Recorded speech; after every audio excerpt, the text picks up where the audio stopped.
آن تاکید میکند که نهادی زیر رهبریش با مقامات دیگری قدرت دشمنی ندارد. عموما بین یگان مقامات بین کمیته دولتی امنیتی ملی جمهوری تاجیکستان یا که پروکراتورای گنرالی با آگنتی یگان خیلی خصومت جای ندارد. در پاکستان 25 عضو شورای محلی یک دهه که همچون قصاص تجاوز به ناموس دختر 16 ساله را امر دادند به حبس گرفته شدند. و بر پایه یک طرح مشترک اویله‌های کم بیزاعت در تاجیکستان کمک مالی دریافت خواهند کرد. هر یک سیموها هر یک اویله میتواند تا دوره 100 سومی 400 سومانی مبلغ گیرند. نوبسته از اونه که اویله‌ها در یک زندگی میکنند یا که بیزاعت کم دارند. برنامه را با خبرهای مهم جهان و منطقه شروع میکنیم. نواز شریف نخست وزیر پاکستان روز جمعه 28 ایول از مقامش کنار رفت. چون این تصمیم را او چند ساعت پس از اعلام حکم دادگاه عالی این کشور درباره بیکار کردن صلاحیتش گرفت. دادگاه عالی گفته است نخست وزیر نتوانست سرچشمه دارایی‌های فرزندانش را در کشورهای آفشوری شهر دهد. نواز شریف به فساد مالی متهم می شود و سوم بار است که دوره حکومت خود را پایان نبرده از وظیفه برکنار می گردد.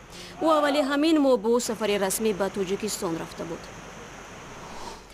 باز هم در ادامه موضوع کروپسیا، آژانسی ضد فساد تاجیکستان میگوید در تفتیش فعالیت کارمندان این نهاد از سوی کمیته دولتی امنیت ملی و دادستانی کل کشور به پایان رسید.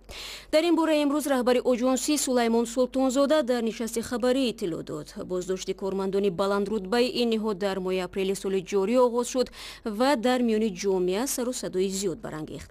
میرزا نبی خالقزاد که در این نشست شرکت داشت میگوید رئیس آژانسی به بعضی آوازه‌ها در اطراف این قضیه نقطه گذاشت. در نشست مطبوعاتی آژانسی ضد کروپسی تاجیکستان به فرق از نشست‌های پیشین نهادهای دیگر خبرنگاران زیادی جمع شده بودند. آنها بیشتر سوالشون به این متمرکز شده بود که درباره اون 10 نفر کارمندان مسئول آژانسی که بازداشت شدند و فعلا در دادگاه عالی تاجیکستان پرونده آنها یعنی مرافعه آنها ادامه دارد سوالهای بیشتر مطرح کنند و جزئیات بیشتر آگاه شوند. یکی از سوالهایی که در این نشست مورد بررسی قرار گرفت این بود که آیا اون کارمندان آژانسی که بازداشت شدن در نتیجه خصومت یا مخالفت خود نهادهای قدرتی صورت گرفته است یا واقعا این کارمندان آژانسی دست به رشوه و فساد زدگی هستند. رئیس آژانسی ضد کروپسیا سلطانزاد به خبرنگاران گفت که هیچ گونه اختلاف یا مخالفت یا بدبینی میان نهادهای قدرتی تاجیکستان اصلا وجود ندارد و این کارمندان که حالا بازداشت شدند و پرونده آنها مورد بررسی قرار دارد بر اساس قانونهای تاجیکستان به جزا کشیده خواهند شد. یعنی رئیس آژانسی به این نکته اشاره کرد که واقعا این عملی خودی کارمندان آژانسی است که دست به فساد و رشوه زدند. عموما بین یگان مقامات بین کمیته دولتی امنیتی ملی جمهوری تاجیکستان یا که پروکراتورای گنرالی با آگنتی یگان خیلی خصومت جای ندارد. پرونده جنایتی نسبت 10 نفر کارمندان سابق و عملکننده آگنتی تفتیش به اتمام رسید. خیلی همه شما آگاه هستین در بررسی سودی قرار دارد. از دیگر یگان کارمند آگنتی مورد تعقیب تفتیش جنایتی قرار ندارد. سوال دیگری که در اینجا مطرح شد این بود که یک سنجشی که حتی با دستور پرزیدنت تاجیکستان میبایست تا ماه یعنی 1 ایول سال روان انجام میشد درباره اضافه نویسی در مورد ساختمان‌های شهر دوشنبه بود. در شستن انشاءات‌های ساخته شونده شهر دوشنبه که مبلغ‌داریشان از حساب بودجه جمهوری و محلی جلو گردیده بود، سنجش در آنها زیاده از 7.8 میلیون سومانی اضافه نویسی کارهای ساختمانی را آشکار نموده است. موادها برای چاره‌جویی با مقامات حفظ حقوق ارسال کرده شده است و این مسئله مذکور چاره‌جویی شده است. از جمله یکی از این بناهایی که همه ما از اون آگاه هستیم بیمارخانه استقلال است که در محله 46 کرایان تاجیکستان الکی مورد استفاده قرار داده شده است. سوال دیگری در اینجا مطرح شد این بود که آیا کارمندان آژانسی بعد از این بازداشت 10 کارمند مسئولش که یک نهادی که علیه فساد و رشوه عمل میکند و خود آنها با این عمل بازداشت شدن چگونه تأثیری خواهد کرد؟ آیا من بعد هر مفتش آژانسی وقتی که به یک اداره یک نهاد برای تفتیشات می رود با اون چگونه مناسبت خواهند کرد؟ رئیس آژانسی خیلی عادی و خیلی آرام پاسخ داد که هیچ گونه تأثیری نمی رساند، چون که آنها با این عمل خود حتما جواب میگویند و امروز هر کارمند آزادانه میتواند برود و به فعالیت خود ادامه دهد و تفتیشات و چیزها را انجام دهد. همین بود خلاصه نشست خبری امروز آژانس ضد کروپسیا که اصلا به مسئله این 10 نفر کارمند آژانس ضد کروپسیا دخل داشت. رو می‌آوریم به ازبکستان. دوستان کل ازبکستان رسما بازداشت گلنورا каримоваро тасдиқ карда мегӯяд озодии ӯ барои 5 сол маҳдуд шудааст. дар баёнияи ин ниҳод ки имрӯз нашр шуд омадааст, духтари бузурги раиси ҷумҳури пешини Ӯзбекистон аз моҳи августи соли 2015 дар боздошт қарор дорад. каримова баъди он ба ҳабс гирифта шуд ки додгоҳ ӯ ва шариконашро ба чанд моддаи қонуни ҷиноӣ аз ҷумла фирор аз пардохти молиёт айбдор кард. доститонӣ гуфтааст гулнора каримова дар рӯбарӯи иттиҳомоти нав аст, чун ҳанӯз тафтиши қазияҳои марбут ба ӯ ҷараён дорад. барномаро идома медиҳем. аз замони шурӯи даргириҳо дар Украина мавзӯи ширкати ҷангиёни хориҷӣ дар ин низоъҳо ва он ҳам аз тарафи ҷудоиталабон борҳо дар матбуот матраҳ шудааст. ҷангиёне ҳам ки мехоҳанд қаламрави таҳти назорати ҷудоихоҳонро тарк кунанд, аз бозгашт ба ватан бим доранд, зеро баъзе аз кишварҳо барои ширкати шаҳрвандонаш дар ҷангҳои хориҷӣ аз ҷумла дар Украина муҷозот пешбинӣ кардааст. гузориши навбатии мо аз саргузашти чанде аз ин ҷангиён қисса мекунад.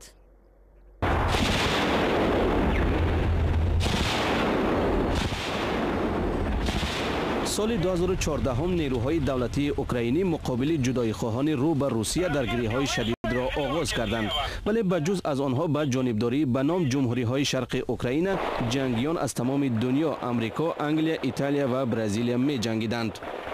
این پاره از گزارش است که جداییخواهان در ماه مارس سال 2017 نوار برداشتند.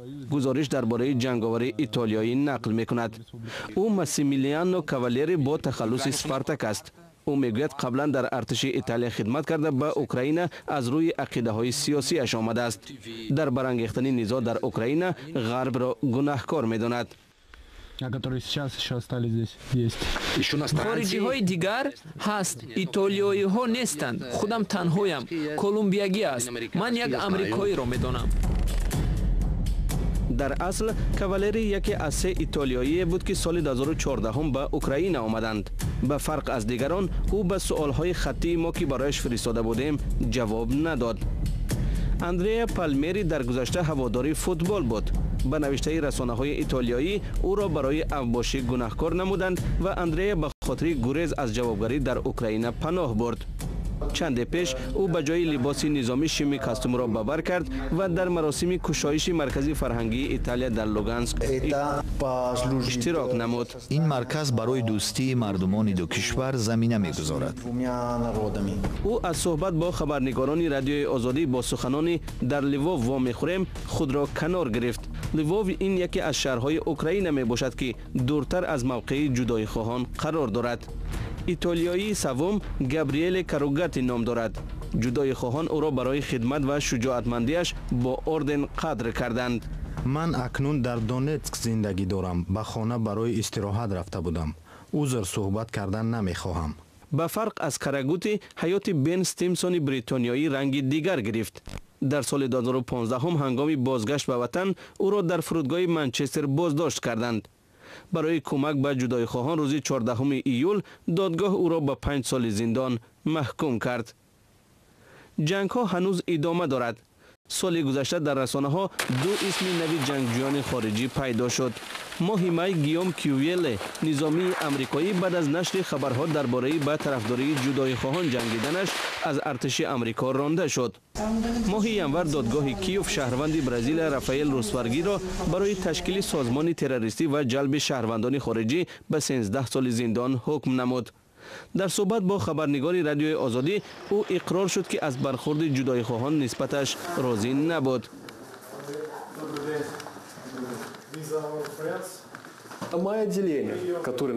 به قول آنها واحد من از بوزینه‌های آمریکای جنوبی عبارت بود. چون این مناسبت همه برزیلیگی ها را سخت ناراحت کرد. من از جنگ خسته شدم.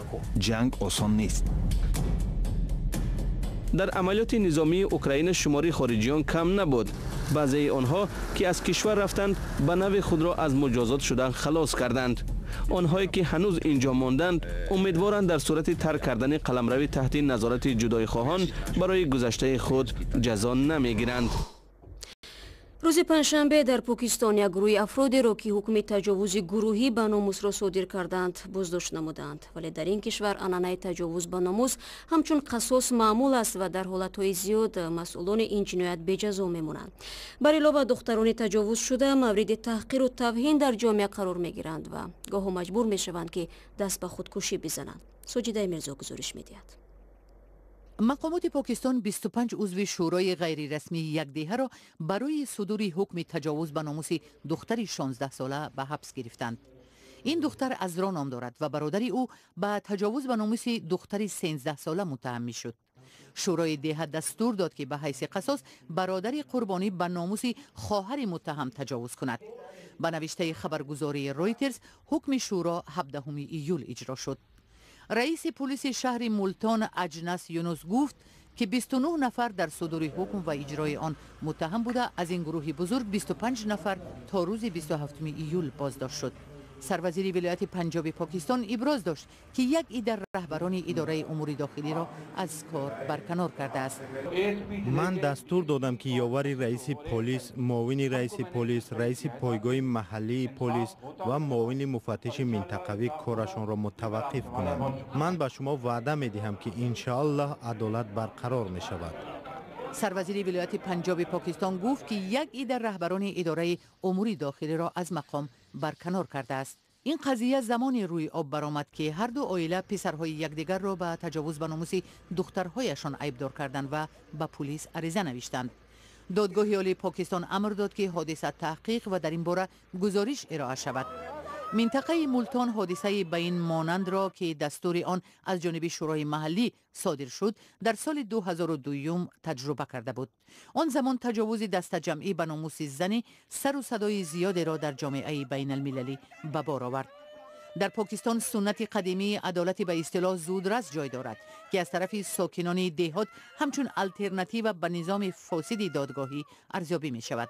در بخش‌های مختلف پاکستان مقامات این گونه شوراها را تحمل می کنند ولی حکم آنها در دادگاه و پلیس اعتراف نمی شود. و حالا برمیگردیم به تاجیکستان. مقامات تاجیکستان میگویند شروع از تابستان امسال عائله‌های کمبزاعت کمک پولی خواهند گرفت. جمشید کریمزاده معاون اولی وزیر مالیه تاجیکستان روز 28 ایول در نشست خبری گفت که این طرح با مشورت اتحادیه اروپا و با کمک مالی شریکان رشد تاجیکستان عملی می شود. کدام نفرایی که در حقیقت نیاز دارند با این و مطابق هستند در یک جایی که زندگی میتونند در یک سال هر یک 3 ماه هر یک عائله میتوند تا دایره 100 سومی 400 سومانی مبلغ گیرند. نوبسته از اونه که عائله ها در یک جای زندگی میکنند یا که بیزاعتی کم دارند. برای همین این تجربه پیشرفته دنیوی هست.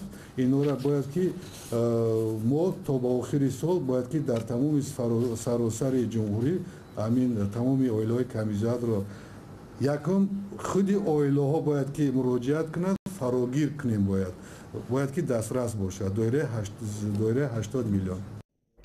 به گفته این مقامدار وزارت تندرستی و حفظ اجتماعی تاجیکستان وظیفه دار شده است که در زودترین فرصت روی خط خانواده های کمبزاعت در کشور را تهیه کند. ضمناً به حساب کمیته امور فعلا بیش از 30% اهالی تاجیکستان زیر خط فقر قرار دارند. و در شهر نزران انگوشیستان روسیه علیه مهاجران تاجیک که در آنجا به ساختمان بناهای روسگواردیا مشغولند یک گردهمایی اعتراضی برگزار شد. تظاهرگران به آن اعتراض کردند که مهاجران جایهای کاری آنها را میگیرند، با دختران انگوش ازدواج میکنند و به فروش مواد مخدر مشغولند. اینجا برنامه امروز را انجام میدیم. اگر میل خواندن و دیدن خبرها و ویدیوهای بیشتر را دارید پس سامانه azadi.org، صفحه رادیو آزادی در فیسبوک ادناکلاسنیک و هم کانال آزادی ویدیو در یوتیوب برای شماست. تشکر که با ما هستید و برایتان استراحتی با فراغت میخواهیم.